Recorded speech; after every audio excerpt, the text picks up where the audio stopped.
The current recession is atypical indeed. It's unprecedented in post-war history because it's the first one that was actually triggered by a lockdown.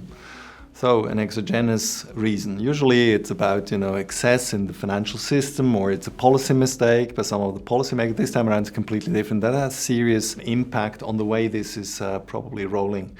And what we see, first of all, is of course it's also different in the sense that this time around it's about the services sector. The services sector is collapsing or has collapsed in many places, and this was a policy measure, of course. And this is usually something which is very stable and recovers also quite early on in the cycle. So therefore it's a very special thing because it's so much centered around that. And then on a different layer, if you put it into historical perspective, it's the size of the whole drawdown is comparable to the one after the Second World War. It's maybe you have to go far back to have anything like this, like to 1908 of the banking crisis or the Great Depression. But the drawdown is extreme, but probably also the brevity, the shortage of this, the duration of the recession is also unprecedented. It will be a very, very short one in all likelihood. And what makes us so confident about that is that there's no excess we can see to the usual behavior. Usually it's overspending in the private sector, usually it's over leverage in the corporate sector. We can't see that across the board. And therefore we're quite confident that we'll get out of this recession in a very and also unprecedented manner. The oil market was hit in a way that nobody probably expected, let alone the oil producers themselves. They were still struggling about fighting price wars, and then they got hit by this unprecedented drop in demand. I mean, we're talking here about a 30% drop in global oil demand.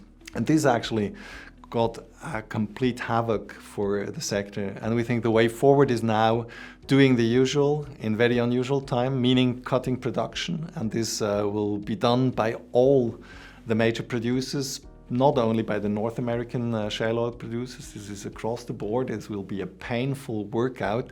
And the question, of course, is what will demand do? And there we might see even some support for oil prices down the road, because if you look at Chinese activity data, it's picking up. It's been picking up fast.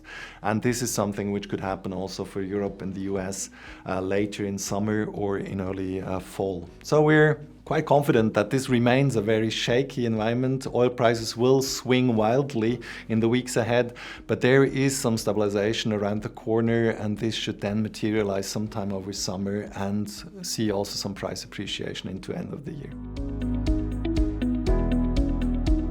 There are, of course, big concerns when the economy is tanking, that corporate earnings will tank as well, and they, of course, have tanked, and expectations as well. And this is the biggest message, or the strongest message we've had from the current earnings season.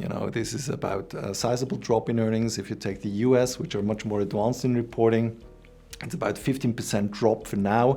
We expect the trough in earnings in the second quarter of this year. So we're talking here about minus 30, 35, 37% year-over-year drop in earnings. And that should be the trough. And then we might, and we're quite confident to see a recovery thereafter. So again, similar to the macro picture, a very sharp, very sizable drop, and then some recovery into the second half. And of course, everybody will be worried come July that this is going to be a devastating earnings season. Yes, this is already what analysts are having in their books. So we think this is not likely to be the big market mover everybody thinks.